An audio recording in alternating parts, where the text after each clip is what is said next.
Hello, everyone, and welcome back to Horror Stories. I know many of you use these episodes to fall asleep, so before you drift off, I'd love it if you could leave a comment letting me know where you're listening from around the world. Also, don't forget to like and subscribe if you're enjoying the episodes. Story 1. There's something about being in the middle of nowhere with your friends that makes you feel invincible. It's as if the world shrinks down to just you and them, a small closed circle of laughter and camaraderie. That's how we felt when we decided to go camping that weekend. Just 4 friends, a couple of tents, and the vast open wilderness. We had no idea that something, or rather someone, would shatter that bubble and make us question everything we thought we knew about safety in the wild. The plan was simple: drive to a remote campsite, set up, and spend a few days hiking, fishing, and forgetting the stresses of daily life. No phones, no internet, just us and nature. The day of the trip dawned with a perfect blue sky. The road wound between forests and shining lakes. We blasted music, sang at the top of our lungs, and laughed at nonsense. It was the kind of carefree trip anyone imagines with their best friends. We arrived in the afternoon. It was much more isolated than we expected, tucked away in a valley where no other campers were in sight. Only an empty ranger station at the entrance and a few old signs marking the trails. That isolation didn't bother us. On the contrary, we celebrated it. It was exactly what we were looking for, a place to disconnect. We pitched the tents in a clearing near the edge of the forest, next to a stream that ran steadily, offering a soothing background murmur. The sun was beginning to set, and the air smelled of pine and damp earth. It was perfect. After setting up, we gathered around a makeshift campfire that Ethan, our camping enthusiast, had put together in minutes. We roasted sausages, shared stories, and let the peace of the surroundings wash over us. When night fell and the stars appeared, we felt like the only people on the planet. It was exactly the escape we all needed. But that calm didn't last long. It was around 9 p.m. when we saw him for the first time. We were deep in a conversation about some silly college memory when Ethan suddenly went quiet. His eyes locked on something beyond the firelight. His face, animated with laughter just seconds before, now showed confusion. "What is it?" I asked, following his gaze. Standing at the edge of the clearing, half hidden in the shadows of the trees, was a man. Tall and thin, dressed in what looked like a heavy coat and jeans, even though the weather was mild. His hair was long and messy, and his face was half covered by the darkness, but I could make out the glint of his eyes reflecting the firelight. He said nothing. He just stood there watching us. For a moment, none of us spoke. His sudden appearance was so unexpected, so out of place, that my brain struggled to process what I was seeing. We were miles from the nearest town, and the campsite was empty. There was no reason for anyone else to be there. "Hello," Ethan called out cautiously. The man didn't answer. He remained still, staring at us with an intensity that made my skin crawl. There was something odd about him, something that triggered every alarm in my mind, though I couldn't quite explain why. "Can we help you?" Avery asked, ever the polite one, though her voice betrayed clear nervousness. After what felt like an eternity, the man stepped forward into the light. His face came into view, and I felt a wave of unease. He was older than I'd thought. His skin was pale and weathered, deep wrinkles etched into his features. His eyes looked empty, lifeless, and his lips curled into a faint, unsettling smile. "Don't worry," he said in a deep, raspy voice. "I'm just passing through." Passing through. It didn't make sense. There was nowhere to pass through to. This place was remote, isolated, and no one ended up here without a clear destination. "Are you camping nearby?" Ethan asked, trying to sound casual, though his tense posture gave him away. The man's smile widened, though it never reached his eyes. "I just enjoy the night," he replied, shifting his gaze from Ethan to the rest of us. "It's peaceful here, don't you think?" No one knew how to respond. Something about him made my stomach twist, but I also didn't want to be rude. After all, he hadn't done anything wrong. He was a stranger, probably just someone who, as he said, liked to take walks. But the way he looked at us, as if evaluating us made me feel like prey. "Well, we're also having a quiet evening," Ethan said, trying to end the conversation. "We'll let you continue your walk." The man nodded, that unsettling smile still fixed on his face. "Of course. Have a good night." With that, he turned and slipped back into the forest, vanishing into the shadows as quickly as he had appeared. We watched him go, the flames lighting up our uneasy faces, silent until we were sure he was gone. "That was weird," Thomas said, breaking the silence. "Weird? That was downright creepy," Avery replied, her voice trembling. "Maybe he's just a local," Ethan tried to reason, though he didn't sound convinced. "Some people prefer camping alone." "Maybe," I said, though I couldn't shake the feeling that something didn't add up. The atmosphere had shifted. The peace we felt earlier was gone, replaced by a constant tension none of us could ignore. We tried to pick up the conversation again, to pretend nothing had happened, but it was useless. The presence of that stranger lingered like a shadow, and every snap of a twig or whisper of wind through the leaves set us on edge. Finally, we decided to turn in for the night. We put out the fire, packed up the food, and crawled into our tents, casting anxious glances at the dark woods before zipping up the flaps. I tried to convince myself everything was fine, that the man was just an oddball who liked walking at night. But lying in my sleeping bag, staring at the fabric ceiling of the tent, I couldn't shake his eyes from my mind, cold, empty, stripped of humanity. That night I hardly slept. Every time I closed my eyes, I saw his face, that unsettling smile, and the way he watched us as if he knew something we didn't. Deep down, I had a feeling this wouldn't be the last time we saw him.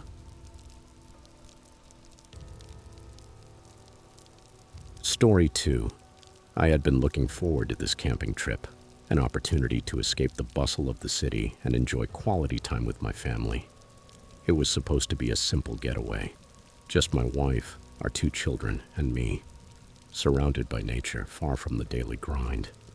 We found a campsite that promised to be quiet and peaceful, tucked inside a national park with a beautiful river flowing nearby. It seemed like the perfect spot. The drive was exactly what we had imagined. The kids sat in the back seat, chattering excitedly as we wound our way up the mountain roads. The trees rose tall around us, their leaves casting dappled shadows on the pavement. The air was fresh and clean, a welcome change from the suffocating city heat. We arrived late in the afternoon, just as the sun began to dip toward the horizon. The campsite exceeded our expectations. Spacious, with plenty of room for the kids to run around, and only a few campers scattered in the distance, far enough away that it felt like we had the place to ourselves. We chose a spot near the edge of the forest, close enough to the river to hear the constant murmur of the water. While my wife and I set up the tent, the kids explored the area, their laughter echoing through the trees. The sky glowed in shades of pink and orange, and the scent of pine hung in the air. It was idyllic, the kind of evening that makes you feel like everything is right in the world. When night fell, we gathered around the campfire, roasting marshmallows and telling stories. The kids couldn't stop smiling, their faces lit by the glow of the flames, and I remember feeling a deep sense of contentment. This was life in its purest form, simple moments shared with the ones you love. But as the fire died down and the stars peeked through the canopy above, a strange unease crept over me. It was subtle at first, just a faint prickling of awareness that grew stronger as I watched the embers flicker.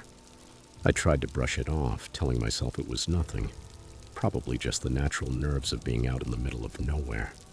Still, the feeling didn't go away. The kids were exhausted after a full day of playing, so we tucked them into their sleeping bags inside the tent and zipped it up tight.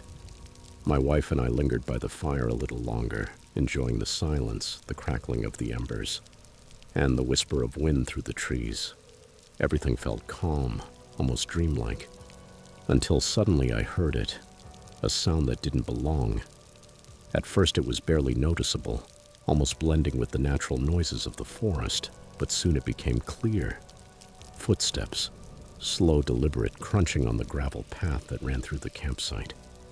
I glanced at my wife, but she seemed lost in thought. staring at the last embers of the fire. I didn't want to alarm her, so I stayed quiet, convincing myself it was just another camper returning to their tent. But the footsteps didn't stop. They grew closer, steady and purposeful. The hairs on the back of my neck stood up. I began looking over my shoulder, trying to peer into the darkness beyond the firelight. I saw nothing, only trees, shadows, and the faint outline of the tent where my children slept. And then the footsteps stopped. The silence that followed was thick, suffocating. My heart pounded, every instinct screaming that something was wrong. I felt exposed, vulnerable, sitting there with nothing but dying embers between us and whatever was out there. I opened my mouth to suggest we go inside the tent, but before I could, a new sound froze me in place. The scrape of fabric, as if something or someone was brushing against the tent. My blood turned cold. The tent was only a few steps away, its shape visible in the faint light, but there was no mistaking it. Something was outside, circling it, maybe even touching it. My wife must have sensed my tension because she looked up, her eyes wide. "What is it?" she whispered. I shook my head, but the fear in her face told me she already knew something was wrong. "I think someone's out there," I whispered back. She didn't say a word. She just nodded and squeezed my hand tightly. We stayed still, listening intently, but the forest had gone quiet again, broken only by the rustle of leaves in the breeze. We sat like that for what felt like ages, holding our breath until nothing else happened. Slowly, I convinced myself it had been my imagination. "It was probably an animal," she said, her voice trembling. "Yeah, maybe," I replied, though I didn't believe it. "A raccoon or something." Still, the unease gnawed at me. We decided to turn in, douse the fire, and retreated into the tent. The kids were sound asleep, blissfully unaware. We zipped the entrance shut and lay down in our sleeping bags, with only a thin layer of fabric between us and the night outside. I stayed awake for hours, listening to every crack, every whisper of the forest, imagining shadows lurking just beyond the tent, waiting for their chance. Fear kept me alert, but eventually exhaustion dragged me into a light, restless sleep. I woke to the sound of the zipper sliding open slowly. For a moment, I couldn't process what was happening. Everything was dark, lit only by the moonlight filtering through the trees. But that deliberate dragging sound pierced me with terror. I bolted upright, my heart pounding. My wife was already awake, her pale face glowing in the moonlight, her eyes wide with fear. The kids still slept, unaware of the danger. The zipper stopped halfway, leaving the tent partially open, and I felt the cold night air seep inside. With trembling hands, I grabbed the flashlight and flicked it on. The beam lit up the interior of the tent, but I didn't dare aim it at the opening. What if someone was there? "Stay here," I whispered to my wife, my voice breaking.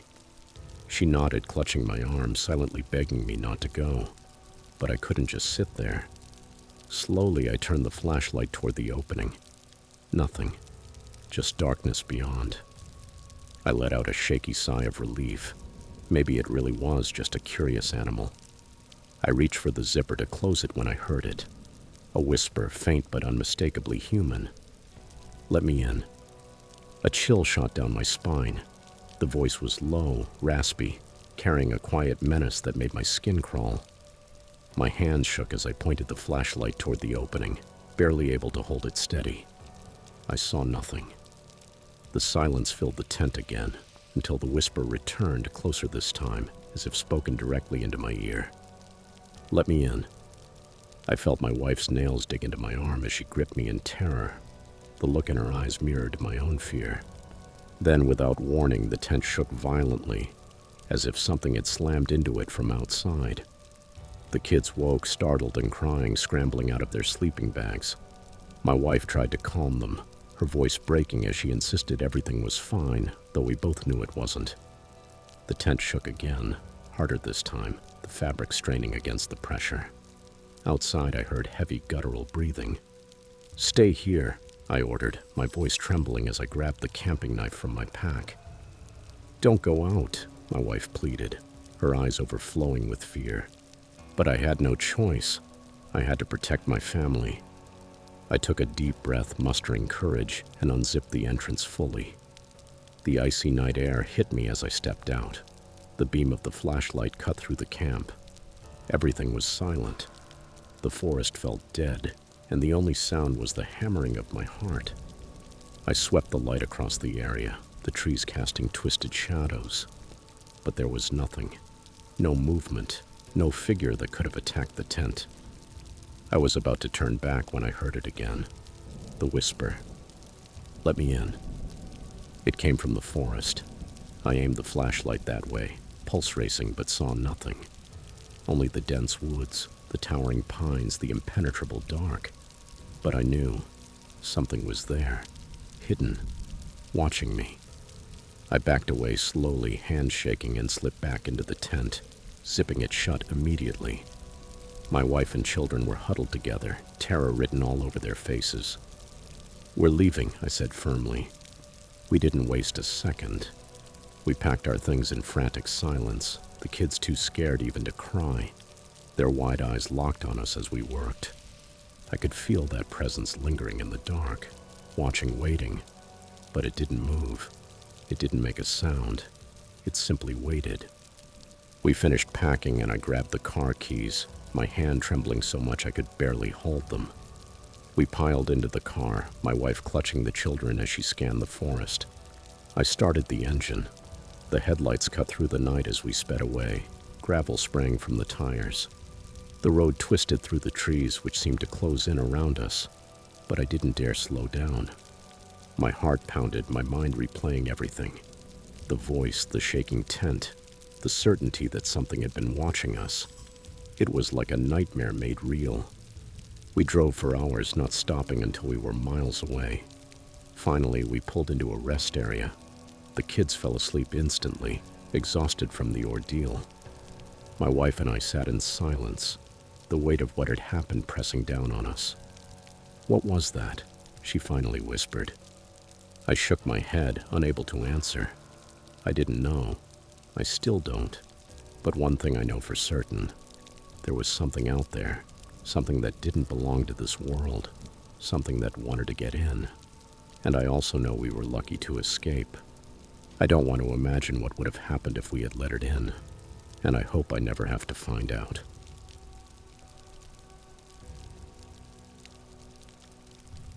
Story 3.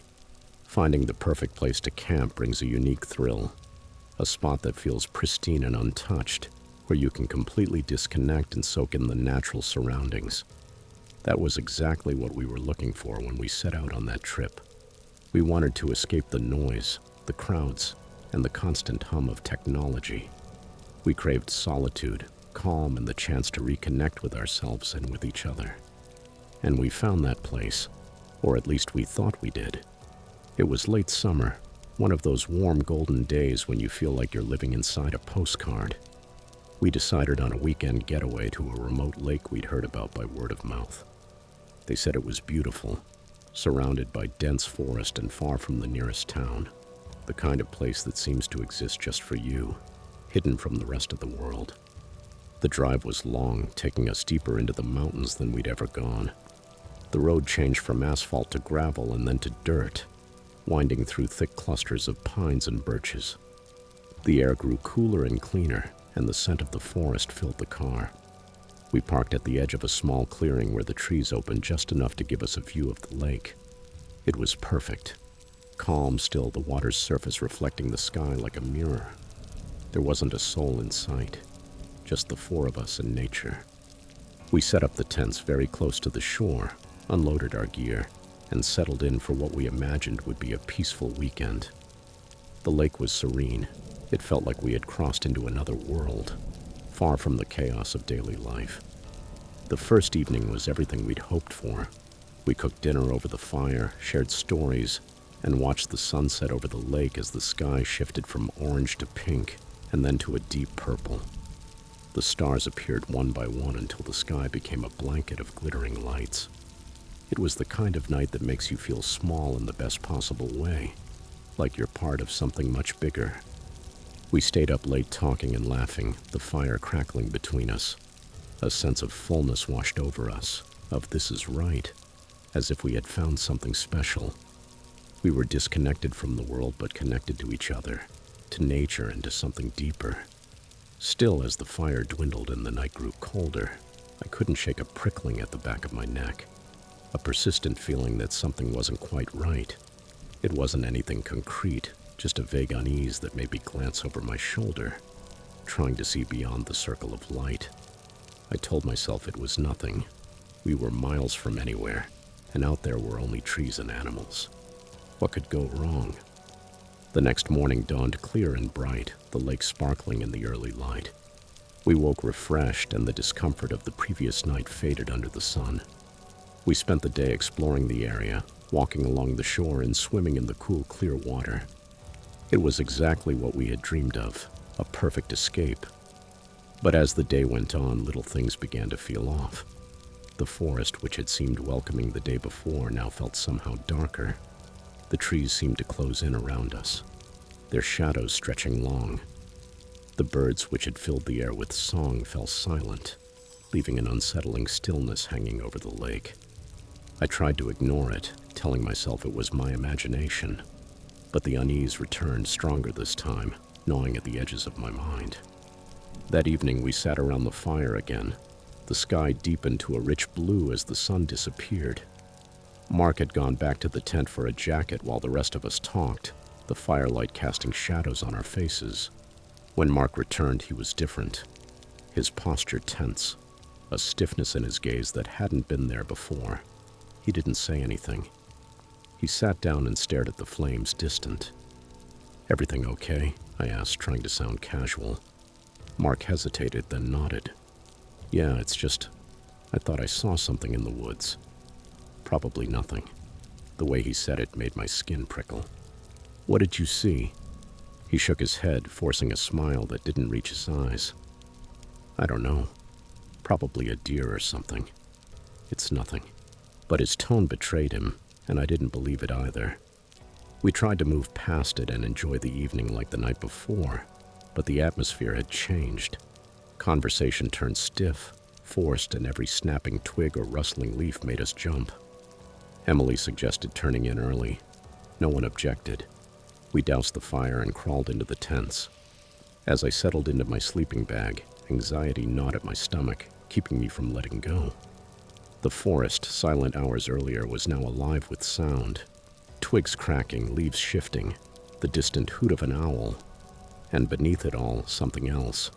A faint humming, almost imperceptible, that seemed to vibrate in the air and gave me goosebumps. I told myself it was nothing, just the forest's acoustics and my imagination amplifying the ordinary. Even so, as sleep finally overtook me, I couldn't shake the feeling that we weren't alone. I woke in the middle of the night to a sound that didn't fit. It was a soft, rhythmic tapping, as if someone were knocking from outside the tent. I sat up, my heart hammering, and listened.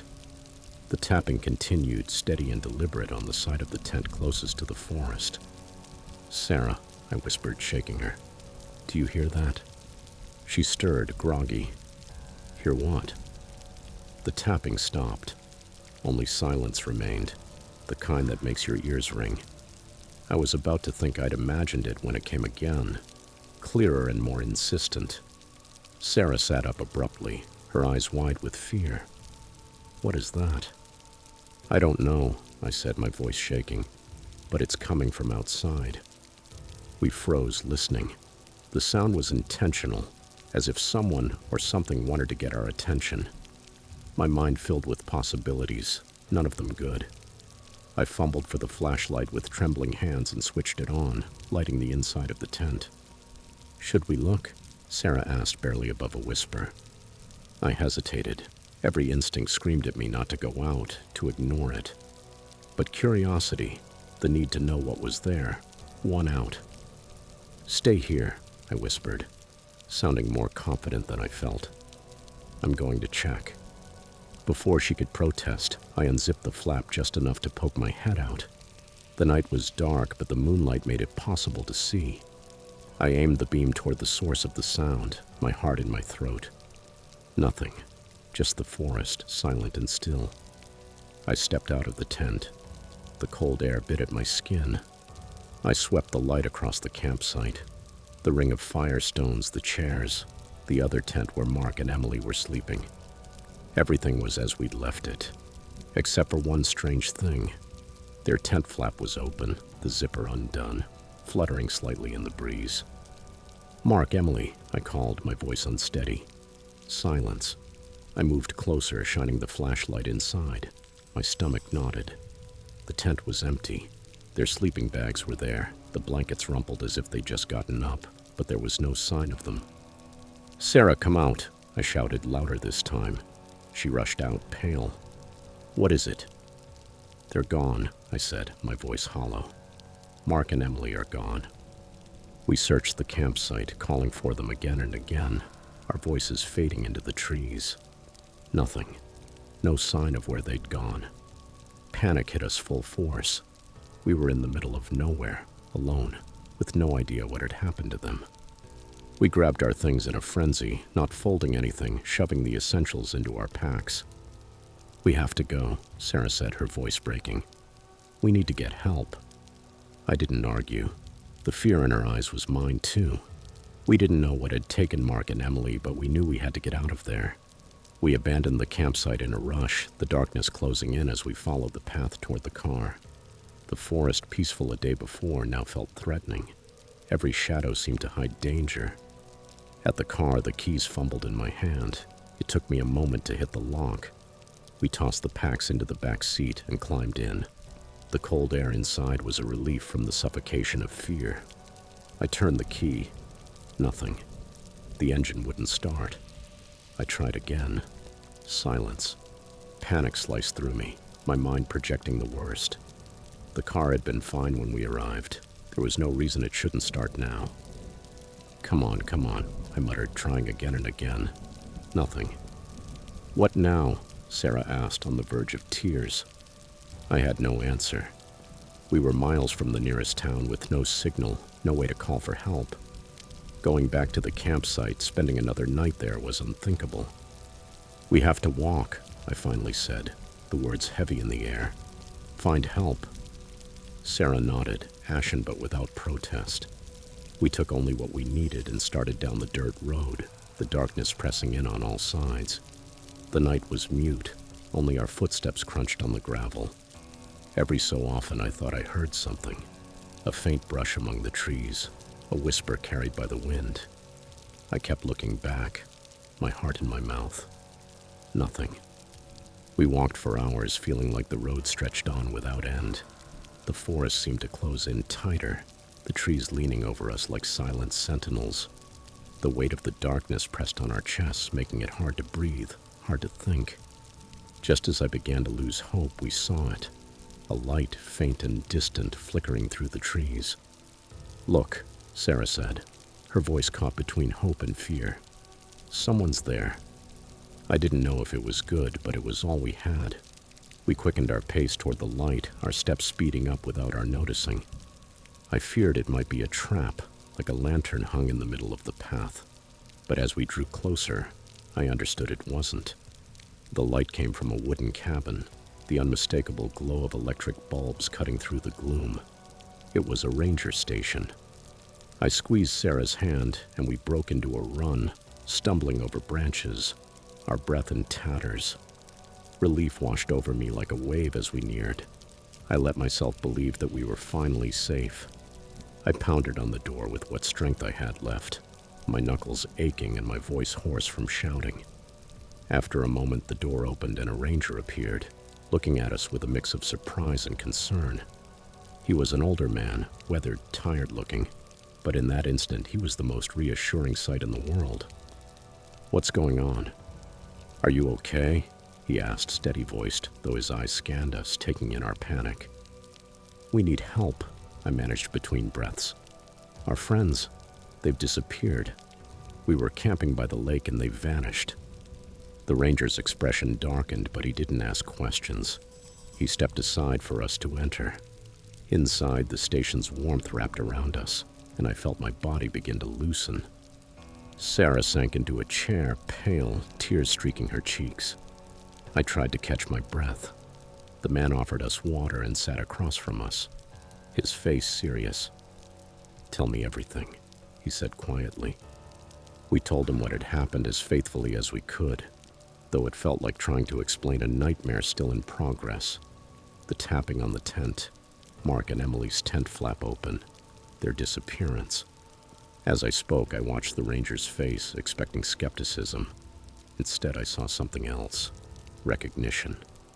When I finished, he stood and grabbed the radio. "We're going back there," he said with resolve. "I'll call in a couple more rangers. We'll find your friends." I wanted to believe him, but deep down I wasn't sure there was anything left to find. It didn't take long for two more to arrive, a man and a woman younger, with the same firm no-nonsense demeanor. They listened to the veteran ranger's briefing. Their faces were serious but not surprised. We headed back into the woods, the rangers leading the way, their powerful flashlights cutting through the darkness. I walked with Sarah pressed to my side, my heart thundering in my chest. The forest, so heavy with terror hours earlier, now lay in an unnatural hush, the trees standing like silent witnesses. We reached the campsite in no time. Everything was exactly as we'd left it. The tent still standing, the fire pit cold. But there was no sign of Mark or Emily, no footprints, no broken branches, no trail at all. The rangers spread out, checking the perimeter, sweeping the ground with light, calling their names. The voices faded into the trees. No one answered, no movement. It was as if they had vanished. They didn't give up easily. They searched for hours, combing the forest, exploring every possible direction. Nothing. Not a scrap of evidence. As the night wore on, reality settled like a stone. Mark and Emily were gone. In the end, they suspended the search. There was nothing more they could do at that moment, they said. In the morning, they would send a larger team with more resources and more people. They would keep looking. Even so, I already knew it was useless. Whatever had taken them wasn't something that could be found with dogs or search parties. It wasn't something that obeyed the rules of the world we know. We left the campsite that night, heading back to town with the rangers, without a word. Sarah stared out the window, gaunt, while I tried to find an explanation. There wasn't one. Nothing logical could explain how two people disappear without a trace. The next day, the rangers returned to the lake with a full team. They searched for days, covering every inch. They never found anything. No bodies, no belongings, no clue as to where they'd gone. The official reports concluded they were presumed dead, likely victims of an accident in the wild. But I know the truth. Something took them, something beyond our understanding. I don't know what it was, and I don't want to know. I only know it's still out there, lurking in the shadows of that forest, waiting for its next victims.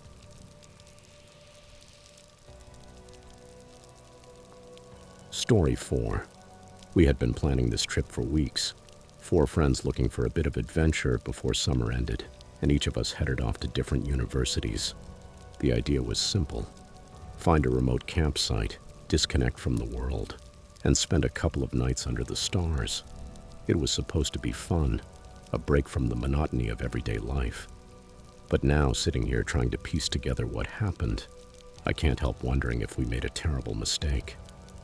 It all started with a map. Ryan, our self-proclaimed outdoors expert, found it online. A detailed map of a little-known forest hidden deep in the mountains, far from any well-trodden trail. He was the one who convinced us.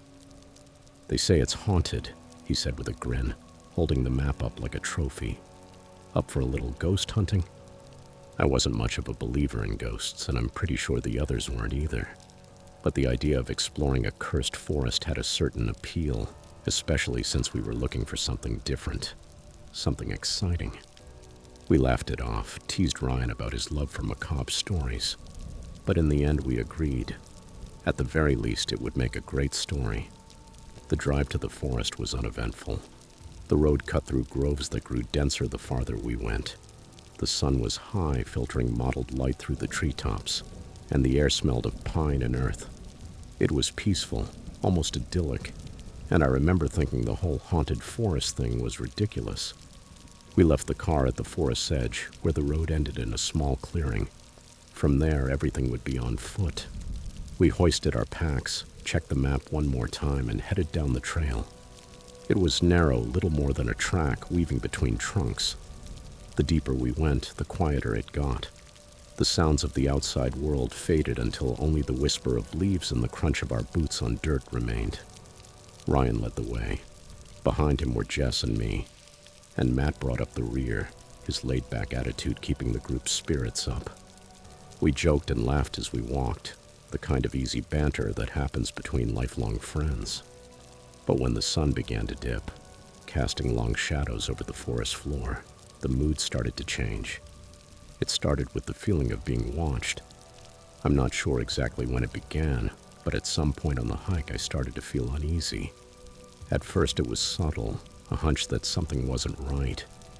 I began glancing over my shoulder more often, peering through the trees for anything out of place. I said nothing.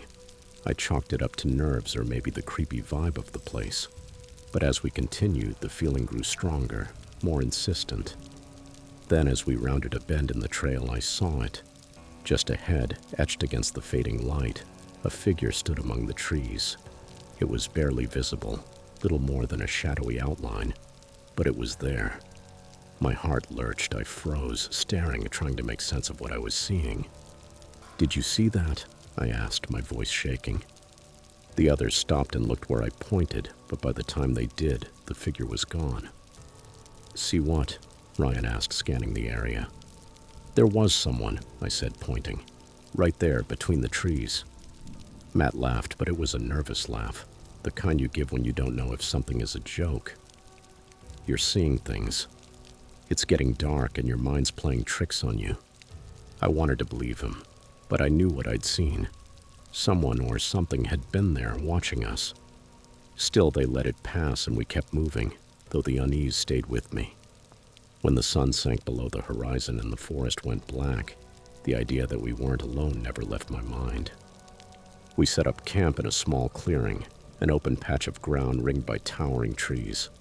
The last light of day was gone by the time we finished pitching the tents. The forest buzzed with nocturnal sounds, crickets, leaves rustling in the breeze. Ryan lit a campfire. The flames crackled, and their warm glow pushed the darkness back. We sat around the fire. The tension eased as we slipped into our usual routine. Jess and Matt pulled out the food, and soon we were roasting marshmallows and telling stories, just like we always did on these trips. Even so, no matter how much we laughed and chatted, I couldn't shake the feeling that something was off. The forest seemed too quiet, the darkness too dense, pressing in from all sides. Every so often I thought I saw movement just beyond the circle of light, a flicker of shadow, a fleeting flash between the trunks. The first clear sign that something was wrong came later, around the fire. Ryan was in the middle of one of his ghost stories, something about a haunted cabin in the woods, the kind of tale that would have seemed absurd in any other setting. When we heard it, a murmur, faint, almost inaudible but unmistakable. We all stopped talking at the same time, turning our heads toward the sound. It seemed to come from the darkness beyond the fire, a soft, airy voice that sent a chill down my back. "Did you hear that?" Jess whispered. We nodded, eyes fixed on the blackness, seeing nothing. "It's the wind," Ryan said, not very convincingly. We tried to pick up the conversation again, but the atmosphere had shifted. The air felt heavy, electrically tense, charged with something we couldn't name. The fire crackled, the only sound in the oppressive silence that wrapped around us. And then the whisper came again, closer this time, as if someone were standing right at the edge of the firelight watching us. "Who's there?" Ryan called, his voice trembling. No answer, only the brush of leaves and the sigh of wind. But I could feel it now, a presence in the dark, watching us. Matt stood and grabbed a flashlight. "I'm going to take a look," he said, with a threat of bravery that didn't quite reach his voice. "Don't go far," Jess pleaded, eyes wide. Matt nodded, switched on the flashlight, and walked to the edge of the clearing. We followed him with our eyes. The firelight stretched his shadow across his face, making him look older, more severe. He reached the boundary of the clearing and cast the beam into the trees. The light bounced off trunks and branches, revealing nothing but darkness, until it hit something. Something that froze my blood. A shadow with empty eyes. It lasted only a second, but it was enough to unleash a wave of terror. "Matt!" I cried, my voice cracking. He spun on his heels, the beam wobbling, and ran back to the fire. "Did you see it?" he asked, pale, breathing hard. We nodded, unable to speak. The whisper returned, louder now, almost a hiss. It was so close I felt the hairs on my neck rise. "Let's get in the tents," Jess said, her voice shaking. We rushed inside and zipped the flaps. The thin fabric was the only barrier between us and whatever was out there. I lay in the dark, heart pounding, replaying what I'd seen. That shadow wasn't human. It couldn't be. And it had watched us from the black with those hollow eyes.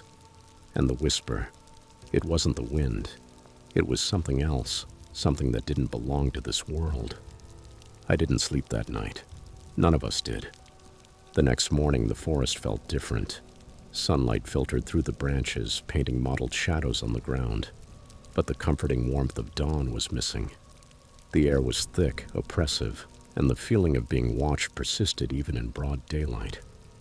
We spoke little as we broke camp, each of us lost in our thoughts, replaying the night's events.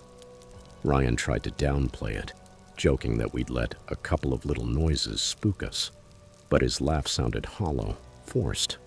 We all knew something was wrong, but no one wanted to be the one to say it out loud. As we packed up, I couldn't shake the impression that someone was watching us.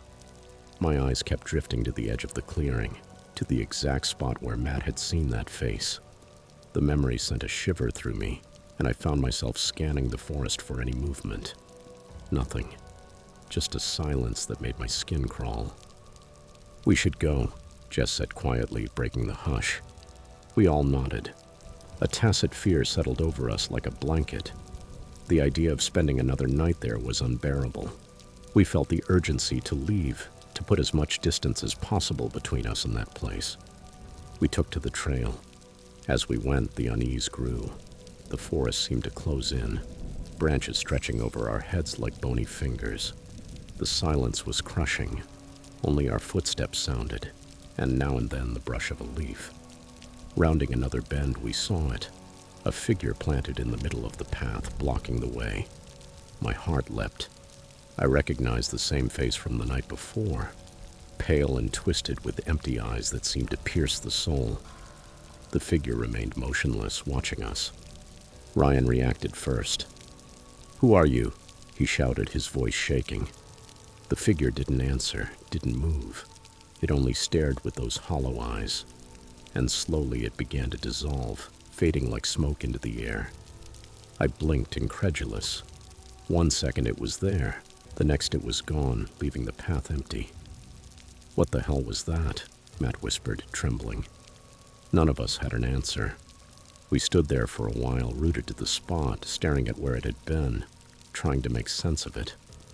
There was no possible explanation. Nothing rational fit what we had just seen. "We have to go," Jess said, barely audible. We didn't argue. We picked up the pace. The forest looked darker, the shadows longer, the trees more menacing. The trail, clear the afternoon before, now felt like a maze, twisting in ways that made no sense. Then the whispers started again. Faint at first, a background murmur, growing with every step until it became the only thing we could hear. The same thin voice repeating the same words over and over. We couldn't make them out, but they filled us with a primal fear. We broke into a run, feet pounding the earth, lungs burning. The whispers grew louder, more insistent, until they seemed pressed against our ears, surrounding us, suffocating us. I looked at my friends and saw the same terror chewing me up inside. We didn't know what was happening or what we were running from, but we knew we had to escape that cursed forest before it was too late. Turning another bend, the car appeared. It was parked in the same clearing where we had left it, the sun glinting off the body like a beacon of hope. We sprinted the last few yards, hearts racing, threw our packs inside, and just as Ryan fumbled with the keys, something caught my eye. The figure stood at the edge of the clearing among the trees. It watched us, those hollow eyes fixed on me. A wave of terror crashed over me. I yanked the door open and dove inside. Ryan started the engine. The wheels skittered on the gravel, kicking up dust, and we shot out of the clearing, the forest falling away behind us. But even as we drove off, I couldn't shake the feeling that something was following us. If these stories gave you chills, don't forget to leave a like and share the scares with your friends. Subscribe for more terrifying tales and turn on the bell so you don't miss a single second of horror. Do you have a creepy camping experience? Tell it in the comments. We want to read it. Remember, nature keeps secrets, and sometimes it's better not to explore them alone. Stay safe and stick around for more blood-chilling stories. See you in the next nightmare.